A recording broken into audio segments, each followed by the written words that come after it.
గ్రంథం 4:12 మనం చూస్తాం. ప్రసంగి 4:12 చూడ ఆ మాట చదవండి.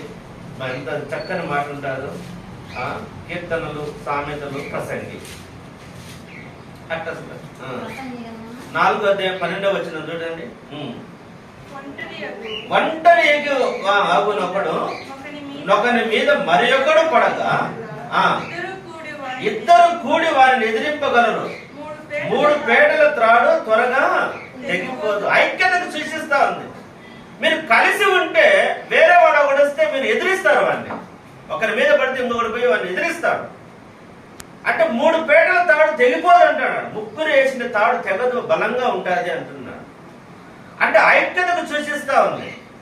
ఈ దినాన మనం జ్ఞాపకం చేసుకోవాలా, యేసుక్రీస్తు ప్రభులు వారు చెప్పే మాట, మీరు ఐక్యత కలిగి ఉండండి, సంఘములో ఐక్యత కలిగి నడుద్దాం. ఒకవేళ నడవాలి అంటే మనం ఐక్యతతో నడవాలి.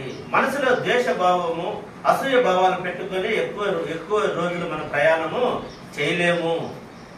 ఈ విషయాన్ని మనం ఈరోజు కుటుంబంలో